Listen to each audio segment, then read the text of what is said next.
Today's video is about blood test for thyroid, and I'm going to mainly talk about hypothyroidism.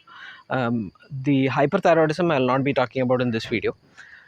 So there's two kinds of hypothyroidism, two kinds of thyroid disease where the thyroid is working less than optimal. So the thyroid is slower than usual.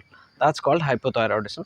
You have thyroid hypothyroid disease due to a deficiency, or you have hypothyroidism due to an autoimmune process where the body's immune system is attacking the thyroid. And the most common of this hypothyroid disease is Hashimoto's disease. And so when you do blood tests for it, there's several kinds of blood tests, and the most common one that you've heard about is called TSH. TSH is thyroid stimulating hormone level, and that is usually enough for a basic idea of how your thyroid is doing.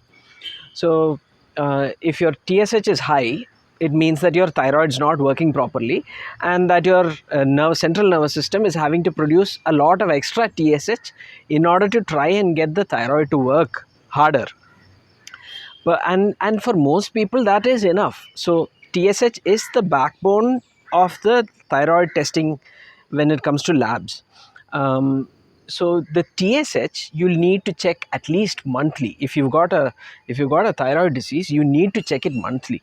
It's not enough if you check it every 6 months or every 3 months. Thyroid disease tends to vary with especially the hypothyroidism due to autoimmune disease tends to vary quite drastically from week to week. So it is good to check your TSH levels every month, whether your doctor tells you to do it or not, because it's a very cheap test and it's a regular. If it's easy to go and get it done at the lab, and you can pick up that your thyroid's not working properly earlier, and you can have less suffering. So TSH needs to be done monthly, in my opinion. And I'm saying it needs to be done monthly because it's very cheap. So if it was an expensive test, I'd ask you to do it less frequently. The other tests that you do are T3 and T4 levels, and then there's the free T3 and free T4 levels. The T3 and T4 levels don't need to be done as frequently, but I would recommend that if you've got thyroid disease, that you do them at least once in 6 months, because not everyone responds to thyroid medication the same way. So the thyroid medication that you take is T4, and it needs to be converted in the body to T3.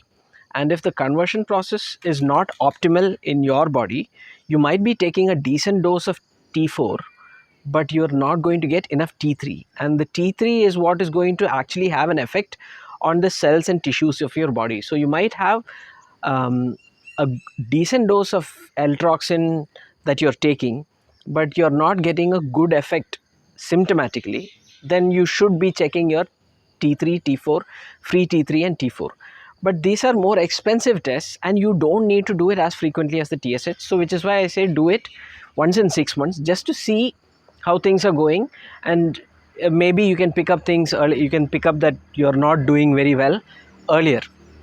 Now if you're having symptoms and you're not very happy with the way your body feels, and you're not very happy with the way your symptoms are being controlled, then of course you might have to do it more frequently. You'll have to check with your doctor about it. So there is TSH, there's T3, there's T4, and there's free T3 and free T4. There is also another one called reverse T3, which I will not talk about right now. So the TSH once every month, T3, T4, free T3, free T4 once every 6 months if things are going well. If things are not going well, more frequently according to what your doctor tells you. So these are the thyroid function tests. Now we've got another set of tests, which are tests that check the level of your autoimmunity. Now for Hashimoto's and for autoimmune hypothyroidism, there's mainly two kinds of blood tests.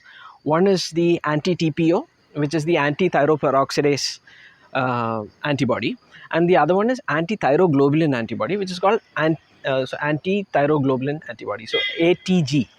So these two autoimmunity tests are usually high in people with Hashimoto's thyroiditis, but the levels of your these autoimmune globulins, they do not correlate with the severity of your disease.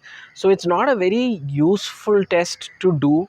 So suppose you find really high levels of anti-TPO and anti-TG in your blood. It doesn't mean your disease is severe. It just means you've got high immunoglobulin levels in your blood.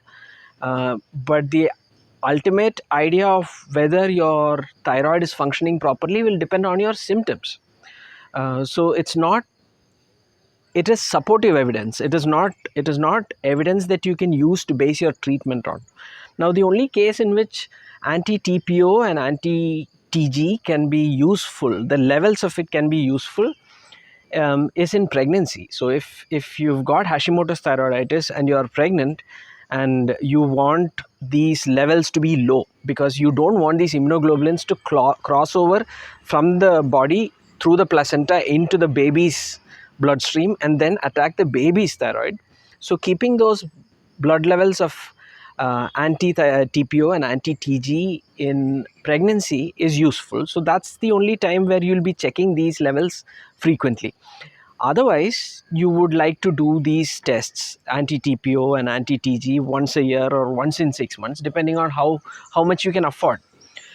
So you might be able to do lifestyle modifications that can bring down the anti-TPO and anti-TG, but the response to your lifestyle modifications and exercise and diet is not going to be quick. So you'll make some changes in your lifestyle, you'll make some changes in your diet, but the levels will not come down straight away. It'll take several months or several years.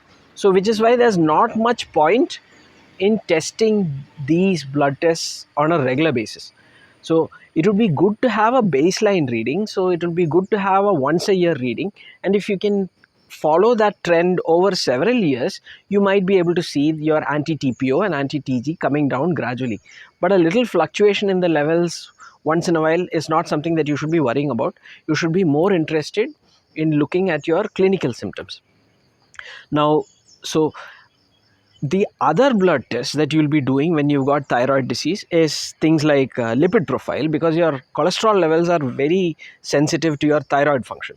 So doing a lipid profile every 3 months would be a good idea, because that can be used to give indirect evidence as to how well your thyroid is functioning.